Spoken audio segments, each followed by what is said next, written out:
Bismillahirrahmanirrahim.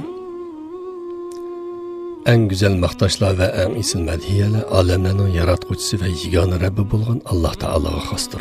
Allah Ta'alani chin qalbimdan medhiyeleyman. Onunga hamd sana aytman ve şükür qilaman. Haq dinni bizlarga yetkizgan suyimli payg'ambarimiz Hazreti Muhammad alayhissalomga durud, duo ve salam yollayman.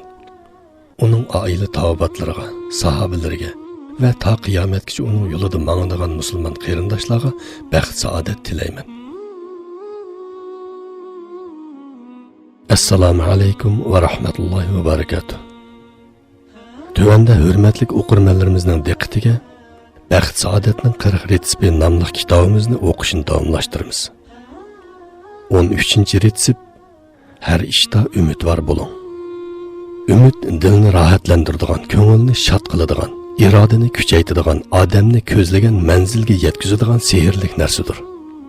Umid iymonning mevalaridan biri bo'lib, iymon bor qalbda cho'qim umid bo'ladi. Shunga haqiqiy mu'min odam har ishda, har vaqt umidvor bo'ladi. Chunki mundaq odam eng avval xorlikni azizlikka, fiqirlikni boylikka, ojizlikni qudratga, qiyinchilikni o'ng'aylikqa, qullikni hurlikka aylantirishga qodir bo'lgan ilm hikmatlik, cheksiz kuch-quvvatlik Alloh taologa ishonadi. Umid iymonning mevasi bo'lganidek, uning qo'ldishidir. Tarixlar guvohki, umid kishilarni ko'zi yetmagan armonlarga erishtirgan. Biz uchun eng ishonchli xabar Qur'oni Karimning xabarlaridir. Albatta, Qur'oni Karim maqsadga yetishda umidning qandoq cho'ng rol o'ynaydiganligini bizga tushuntirish uchun ba'zi qissalarni bayon qilgan. Bu qissalardan ba'zisini misol uchun qisqacha so'zlab o'tishni foydali deb o'ylayman. Yaqub alayhisalomning qissasi. Yaqub alayhisalom eng suyimli o'g'li Yusuf alayhisalomdan ayriladi. Oradan uzoq yillar o'tadi. Yaqub alayhisalom qerib, hatto ko'zlari ko'rmas bo'lib qoladi. Biroq Yusuf alayhisalomni ko'rishdan iborat chin umidini qat'iy uzmaydi. Hamisha Alloh taologa sig'inib, "Asallohu ayyatiyani bihim jami'a." Ya'ni Allohning ularning Yusuf, Bunyamin va Robil qatorliq 3 o'g'limning hammasini menga keltirib berishini umid qilaman deyish orqali umidini yengilab, ishonchisini kuchaytirib turadi. Yenidagi o'g'illari uning Yusuf alayhisalomni ko'rolmaydiganligini va bundaq umiddan voz kechishini talab qilganda, u bolalarga "Ya bani yadhhabu fatahassasu min Yusuf va akhihi va la tayasu min rawhillahi innahu la yayasu min rawhillahi illa al-qawmul kafirun." Yani, ey o'g'illarim, beringlar, Yusufni va uning ukisini izlanglar. Allah'ın rahmetinden ümitsiz bulmanglar. Şübihsizki Allah'ın rahmetinden faqat kafir qavmni umitsizlanadi deb ularni Yusuf alayhisalomni izlashga avatidi. Oxiri Yusuf alayhisalom tepilishi bilan Yaqub alayhisalomning kutgan umidi gul ochdi. Musa alayhisalomning qissasi. Musa alayhisalom qavmini boshlab Misrdan Falastinga qarab yo'lga chiqdi. Orqadan Fir'avn va uning qo'shinlari qo'g'lab keldi. Ularning oldida daryo, orqasida dushman. Ular ikkisining o'rtasida qapsilib qolganida Musa alayhisalomning qavmi "Amdi biz tugishadigan bo'ldik" deb alog'zodi bo'lib ketishdi. Dal shu vaqtda Musa alayhisalom ularga "Kalla inna ma'iya robbi sayahdin." Ya'ni asla undaq bo'lmaydi. Rabbim cho'qim men bilan billadir, menga yo'l ko'rsatadi deyish orqali Alloh taologa bo'lgan ishonchisini va cho'qim qutuladiganlik umidini ularga xotirlatadi. Natijada vaqalik Qur'on bizga so'zlab bergandek bo'ladi. فأوحينا إلى موسى أن اضرب بعصاك البحر فانفلق فكان كل فرق كالطيد العظيم وأزلفنا ثم الآخرين وأنجينا موسى ومن معه أجمعين ثم أغرقنا الآخرين. Yani biz Musa'ga Hasan bilan daryoga urg'un deb vahiy qildik. Musa urivdi, daryo yerildi. Har bir yerilgan qismi cho'ng tog'dek bo'lib qoldi. Ikkinchi to'p Fir'avnning qo'shinini biz bu yerga yaqinlashtirdik. Musa bilan uning hamrohlarini bo'lsa butunlay qutqizdik. Ondan ikkinchi to'pni g'arq qildik. Hazreti Muhammad alayhisalomning qissasi. Hazreti Muhammad alayhisalom kishilarni islom diniga da'vat qilishga boshlaganida o'zi bilan qo'shqanda orolda 4 kishi edi. u Makkada yoshurun va oshkora 13 yil da'vat bilan mashg'ul bo'ldi. Uning da'vati arab mushriklarning masxirlariga, o'zi va sahobalari ularning azoriga uchraydi. Sahobalarni bu yangi dindan qaytarish uchun azoblar va besimlar chekkidan oshidi. Lekin payg'ambar alayhissalom bu dinning dunyo xalqining o'rtaq diniga aylanadiganligiga bo'lgan ishonchisini va Alloh taolaning o'z dinini qo'llaydiganligidan umidini qat'iy uzmaydi. Sahabalarini vaqtlik Habashistonga hijrat qilishga buyrug'inida to'liq ishonch va umid bilan ularning bir kuni cho'qim qaytib keladiganligini aytdi. Payg'ambar alayhissalom Madinaga kelgandan keyinmi dushmanlarning bu yangi dinni bo'shigida bo'g'ib qo'yish suiqastlari kundan kunga ko'paydi. Tashqaridan Quraysh va G'atfon qabilalari bilan ularning yondoshlari, ichidan Yahudlar bilan munofiqlar birlashib Hazrati Muhammad alayhisalom bilan uning sahobalariga xotimi berish uchun birlashma hujumga o'tdi.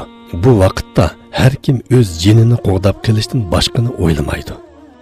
Shundoq jiddiy soatlarda payg'ambar alayhisalom sahobalari bilan Madinaning atrofiga xandak qo'lab etib, Alloh taolaning yordamiga va nusratiga bo'lgan chin iymoni va to'liq umidi bilan sahobalariga atiki g'alabalardan, kelajakdagi fathlardan, hatto Paris va Rum imperatorliklarini yengadiganligidan so'zlaydi.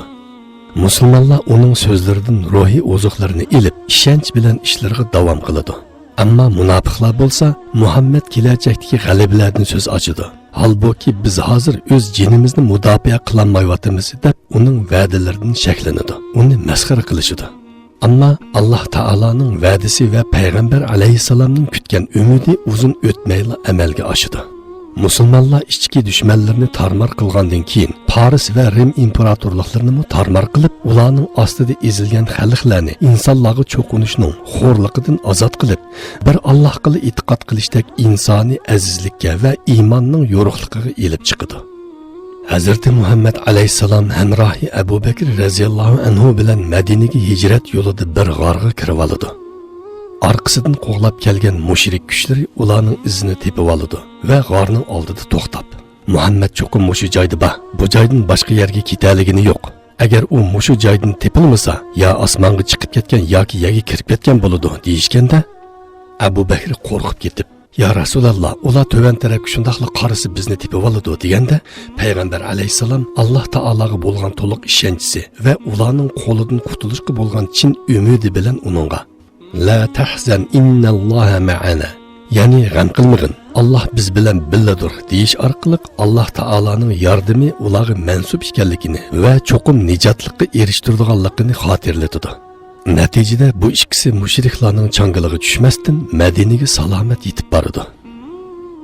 Demak, umid har qanday qiyinchilikni o'ng'aylikqa aylantiradigan, yiroqni yaqin qiladigan, g'ururlikni tirishchanlikqa o'zgartiradigan, ruhni ustun ko'taradigan va maqsadlarga erishtiradigan sehrli kuchdir. Ilm-fanning taraqqiy qilishi, kashfiyotlarning ichilishi, turli yangiliklarning maydonga kelishi va asoratdagi xalqlarning mustaqillikka erishishi uchun umidning roli nihoyatda cho'ngdir. Agar olimlar va kashfiyotchilar o'z zamonlarining saviyasiga kifoya qilib, kelajak uchun izlanmagan va umid bilan olg'a ilgirlamagan bo'lsa edi, dunyoning taraqqiyoti bir izda to'xtab qolgan. Majhullar yeshilmagan, kashfiyotlar ichilmagan va yangiliklar ijod qilinmagan bo'ladi. İnsanlar zamanımızdagidek fan texnika yengiliklaridan bahramand bo'la olmaydi. Xuddi umid iymonning qo'ldishi bo'lgandek, umidsizlik kufrining jo'risidir. Ajdodlarimizmi umidsiz shayton deb to'g'ri aytgan. Umidsizlik bilan kufrlikning o'rtasida zich bog'lanish bo'lib, bu ikkisining biri yana biri uchun sababchidir. Umidsizlik kufrlikni keltirdi, kufrlik bo'lsa umidsizlikni keltirdi. Ibn Mas'ud radhiyallohu anhu halokat ikki ishda. Onun biri ümidsizlik, yana biri mag'rurlik degan ekan. İmam G'azzoli uni sharhlab mundaq deydi: Ümidsizlik bilan mag'rurlikning halokat uchun sabab bo'ladiganligidagi sir shuki, yetmoqchi bo'lgan har qanday orzu armon faqat uningga umid bog'lab, izchil tirishish va sabab qilish orqali hosil bo'ladi. Halbuki ümidsizning e'tiqodida u yetmoqchi bo'lgan maqsadning amalga oshishi mumkin emas. Shunga uni hosil qilish uchun umidni qilmaydi, sababni qilmaydi. Mag'rur o'zini maqsadga yetdim deb o'ylaydi. Shunga u boshqasini talab qilmaydi va umidni qilmaydi. Chunki bor narsa so'ralmaydi. Arzu armon umidsizning e'tiqodida mumkin emas. mag'rurning e'tiqodida hosil bo'lgan narsadir. Bizning kundalik hayotimizda bu haqiqatni isbotlaydigan misollar ko'pdir.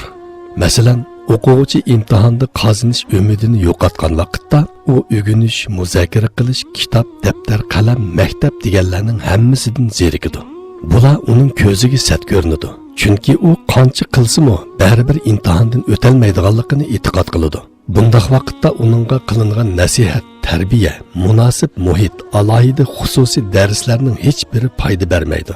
Faqat uning navbatdagi imtihondan o'tishga bo'lgan umidi qaytadan tug'ilgandila darsga kirisha oladi. Shifo tepishdan umidi uzilgan kasalmi shundaqdir. Alloh taolo Qur'oni Karimda فَأَمَّا الَّذِينَ آمَنُوا فَزَادَتْهُمْ إِيمَانًا وَهُمْ يَسْتَبْشِرُونَ وَأَمَّا الَّذِينَ فِي قُلُوبِهِمْ مَرَضٌ فَزَادَتْهُمْ رِجْسًا إِلَى رِجْسِهِمْ وَمَاتُوا وَهُمْ كَافِرُونَ.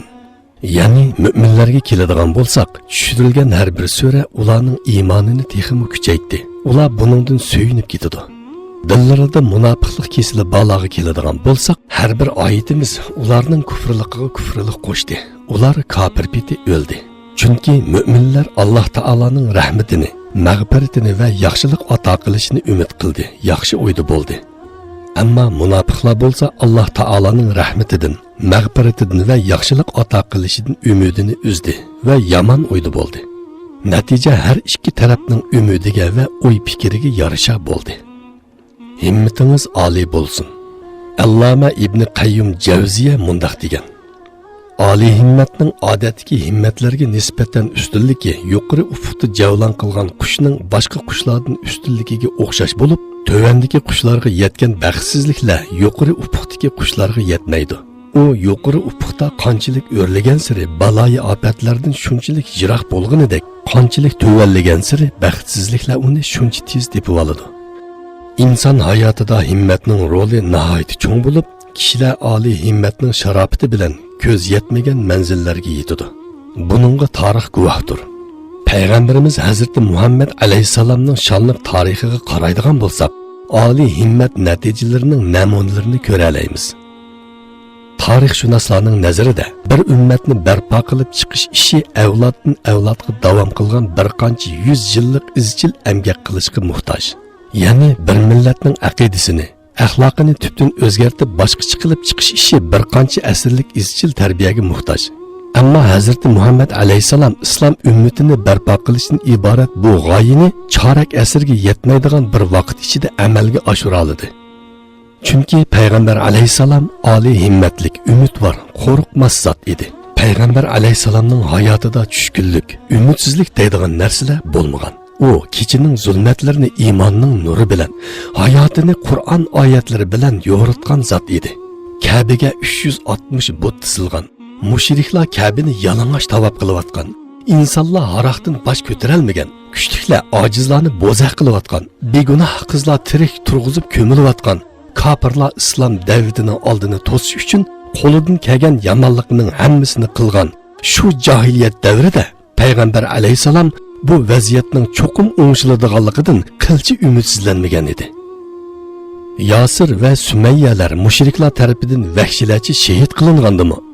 Payg'ambar alayhisalom bu dinning g'alaba qiladiganligidan qilchi umidsizlanmagan. Ularga: "Ey Yasir oilasi, sabr qilinglar.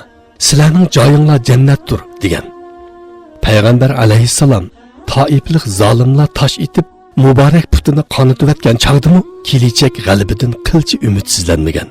Payg'ambar alayhisalom Habbab ibn Arad degan sahobiga tasalli berganda, uningga: "Allohning nomi bilan qasam qilamanki, Alloh bu dinni albatta ustun qiladi.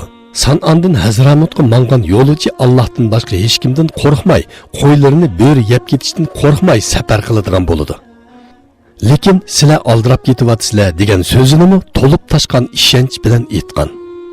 Birinchi xalifa Abu Bakr radhiyallohu anhu Arab yerim oralida bosh ko'targan murtadlikka 2 yildan oz vaqt ichida xotimi beraladi va shu qisqa muddat ichida shu vaqtdagi eng cho'ng ikki imperatorlikni muhosiraga oladi. Muhammad ibn Abdulvahhab o'zining oliy himmati orqasida qisqa muddat ichida Arab yerim oralini shirik aqidasidan tozalab, tavhid aqidasini umumlashtirdi. İmam Hasan Bannoning hayoti oliy himmat va fidokorlikning eng yaxshi ulgusidir. U musulmonlar ommasiga tunugunning armonlari bugun, bugunning armonlari ata deb ta'lim beradi. Hurmatli o'qirmanlarimiz, vaqt munosabati bilan bugungi darsligimizni mishada oxirlashtiramiz. Kelar qitim ko'rishguncha omon bo'linglar. Assalomu alaykum va rahmatullohi va barakatuh.